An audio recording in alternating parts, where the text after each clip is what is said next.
Okay, let's continue with our lecture on linear vector spaces, and we have seen in the last class few basic definition of linear vector spaces. This is a part of our course PH3103 at IISER Calcutta.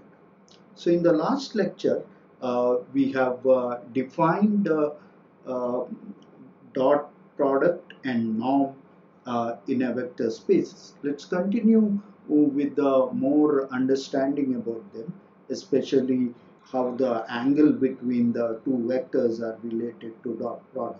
Let's start with the two-dimensional space R2. Let V and U be the two vectors in R2 with the component V1, V2 and U1, U2. We can draw a picture with the arrows, and the first is a vector V and second is a vector U. The vector V has a component V1, V2 and whose norm is given as a square root of V1 square plus V2 square. Let theta be the angle subtended by this vector with respect to x-axis, and the tan theta V is related to or equal to V2 by V1. This comes from the simple geometry, and we can have the same thing done for the vector U2. You have two components U1 and U2, and then the norm of V is given by square root of U1 square plus U2 square. The angle theta U is the angles spanned by the vector with respect to x-axis. Tan theta U is given by U2 by U1. We want to establish a relation between the dot product of these two vectors with the angle subtended by these two angles. So that angle is theta. So let's take these two relations of tan theta and multiply them. Tan theta V into tan theta U is equal to V2 U2 divided by V1 U1. So this should be a U1. This should be U1.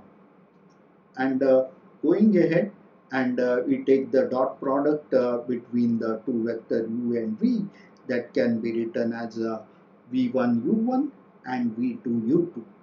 Now we pull out the substitute for the V2 U2 and pull out the common term U1 and V1, then we get the expression dot product is expressed in terms of 1 plus tan theta V and tan theta U.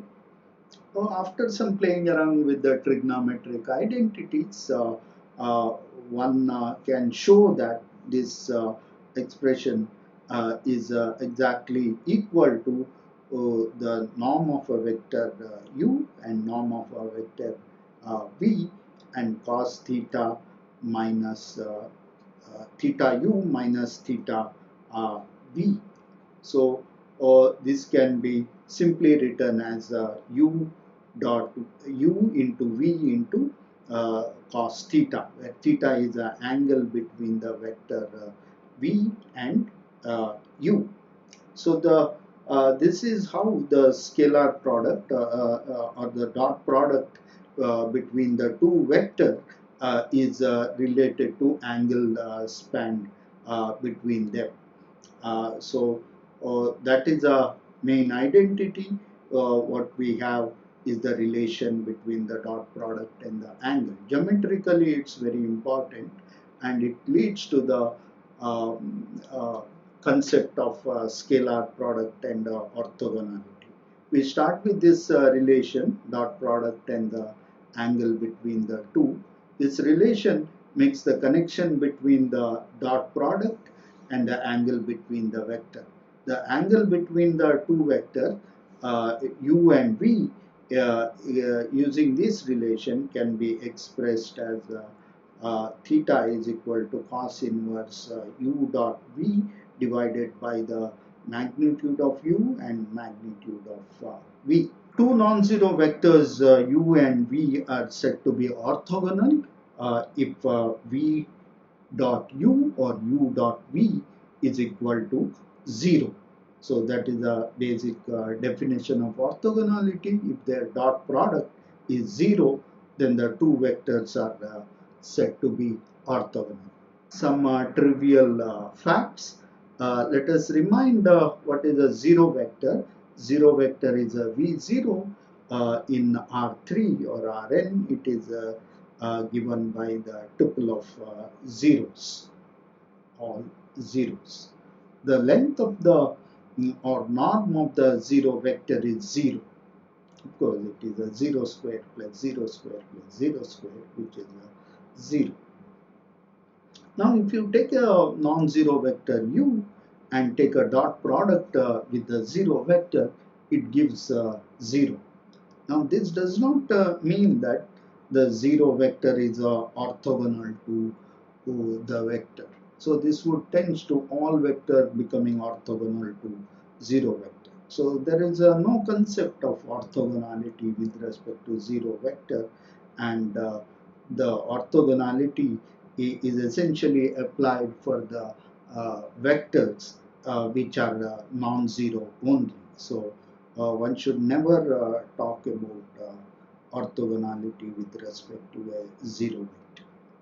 Of course, let's go ahead with one of the important identity about the dot product and the norm of the vector. Sometimes it is also called the Cauchy Schwarz inequality, and give the statement of this Cauchy Schwarz inequality.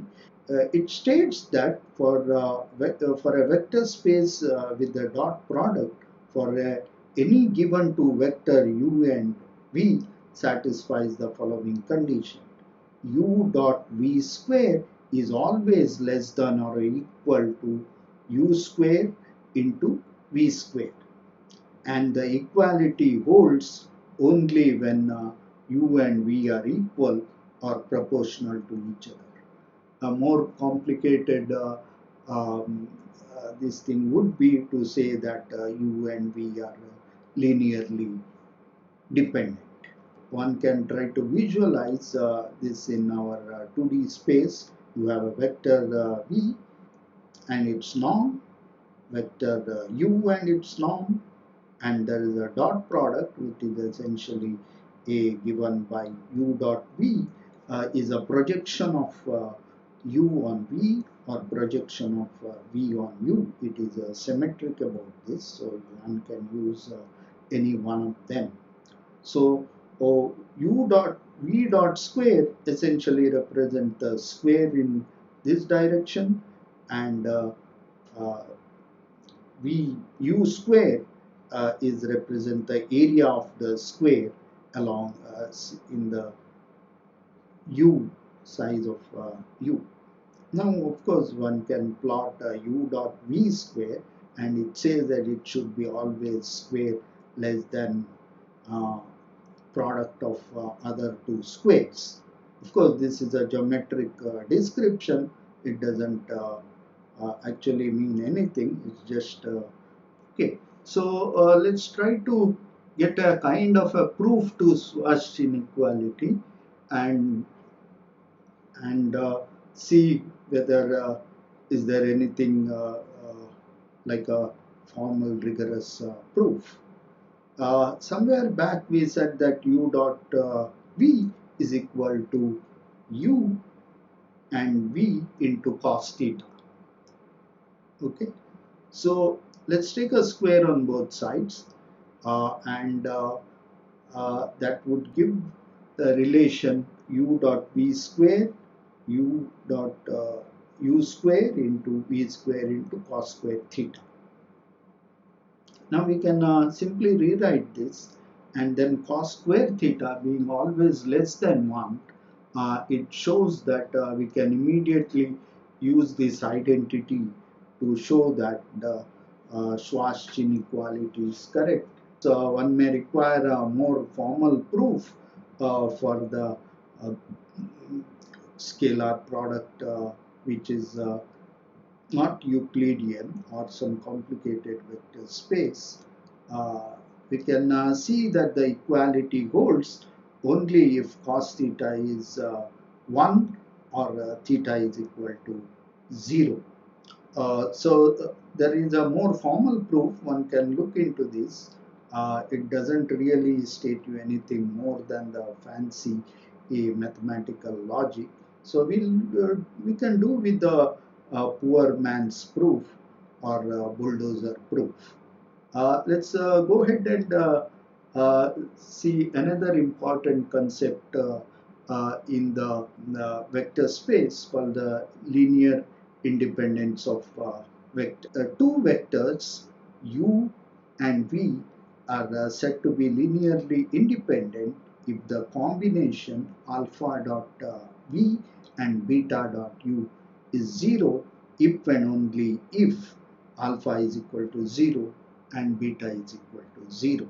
So this means that when the combination of a vector is set to 0, that is possible if the coefficient is 0. So that means combination of two vectors should never be a 0. So then it is called linearly independent. Of course, fancy way of writing is IFF, means if and only if. So in simple terms, it says that V and U cannot be expressed in terms of each other. So this can be extended to arbitrary a number of n number of vectors. So a set of n vectors Vi are said to be linearly independent if the linear combination of sum of alpha I Vi going from I1 to n is 0 if and only if all alpha i's are 0. Now again, of course, fancy notation for all. So this says that these vectors cannot be used to express in terms of one another. It is a fairly powerful concept and that would give rise to more interesting structures on the linear vector space. Let's look at some of the examples for the linear independence. Let's take our example in R2. So let's take V to be a V1 and second component is 0. U is the first component 0 and the second component is U1. Are they linearly independent? Let's check it out. So alpha times V into beta times U equal to 0. That means alpha into V a vector and beta into U. This should be equal to 0. So we can simply do our definition of multiplication by scalar and adding of this vector. This leads to a tuple alpha into V1 into beta into U1. This should be equal to 0.